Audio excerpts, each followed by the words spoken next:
Цахилгаан автомашин импортлогч аж ахуйн нэгжүүд зах зээлээ тэлэх хүсэлтэй байна. За гэхдээ үүнд саадалж байгаа гол зүйл нь машин цэнэглэх цэгүүд болон дугаар олголтын хязгаарлалт юм. Иймээс ч улсын хурлын даргыг дэмжлэг үзүүлэхийг хүссэн байна. Харин улсын хурлын дарга хийгээд Монгол Ардын намын дарга учрлын зүгээс Харьяа яамдад чиглэл өгч аймгийн засаг дарга нарт хэлж өгье гэдэг хариултыг өгчээ. Иймээс ч автомашины тоонд хязгаар тогтоосон нутгийн өрөө удирдах байгууллага, улсын хурал, засгийн газраас ирэх энэхүү шахалтуудад ямар хариу өгөх вэ гэдэг нь хүлээлт хүсгэж байна. Шийдэл нь ямар ч хувилбараар гарсан бай эцсийн дүндээ цахилгаан автомашины импортыг дэмжихэд түлхэц болно гэсэн үг юм. Гэтэл монголчууд өөрсдөө автомашин үйлдвэрлэх шинжлэх ухааны хөгжүүлэх боломж шийдэл огт яригдахгүй байна. Хүлэмжийнхийг бууруулах Парисын хилцээрийг хэрэгжүүлэх хүрээнд улсын хурлаас засгийн газарт цахилгаан автомашин цэнэглэх дэд бүтцийг хөгжүүлэх чиглэлийг өгсөн тогтоолыг баталж үүндээ 100 мянган машин цэнэглэдэг болох санаачлалыг тусгажээ. Монголчууд өөрсдөө машин үйлдвэрлэж чадахгүй учраас энэ нь цахилгаан машин импортлогчдын хэтвчийг зузаатгах бодлогын том шийдвэр гэж хэлэхэд буруудахгүй.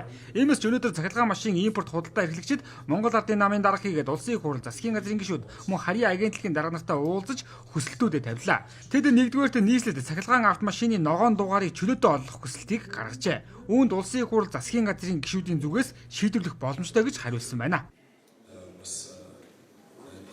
За нийслэлийн иргэдийн хурлын тогтоолоор бас жоохон хязгаарлаж боомлж байна гэсэн ийм саналуудыг тавьж байна.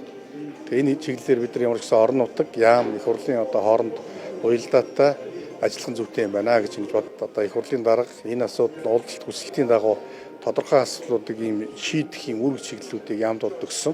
Тэгэхээр яам бол орон нутагтай хамтарч ажиллаж асуудлыг шийдэхин төлөө ажиллаа гэж бодож байна. Ногоон дугаарыг юудаач одоо бас шийдвэрлэх үр дүнд хүрлээ гэж ойлгож байна. Төгжрлийг бууруулахын тулд машины тоонд хязгаар тогтоосон хотын даргын зүгээс өөрийнх нь оролцоогүй уг хурлын шийдвэрт ямар хариу өгөх вэ гэдэг нь анхаарал татаж байна. Хувийн хэмжлэгний 2 дахь хүсэлт нь машин цэнэглэх цэгүүдийг 21 аймагт байгуулах асуудал. Үүнд мөн л нутгийн өөрөө удирдах байгууллагуудын газар олох эрхийн асуудал нэрлэгдэж байна. Харин улсын хурлын даргын зүгээс 21 аймгийн засаг дарга нарт уламжлалаа мэдгдлээ.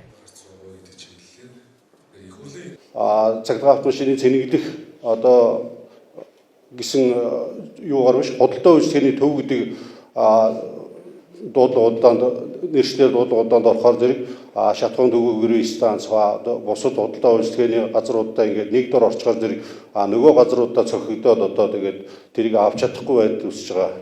Үсээ маргааш ирүү аймагуудад та нарт ийм боломж байгаа шүү гэдэг нь хэлье.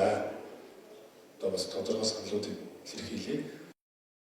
Сэргээгт хэрчим хүчээр цахилгаан машин цэнэглэх төвүүдийн нэгдсэн зураг төсөл боловсруулах тендер зарлаж хувийн хэмжлүүдийн оролцоог хангахыг санууллаа. Гэхдээ төрийн байгууллагуудын уялдаа холбоогүй байдал аливаа ажилд ямагт саад тэр болж ирсэн байдаг. Тиймээс ч төр аргаа олохгүй бол бид өөрсдөө хий гэдэг саналыг ч хувийнхан дэвшүүлжээ.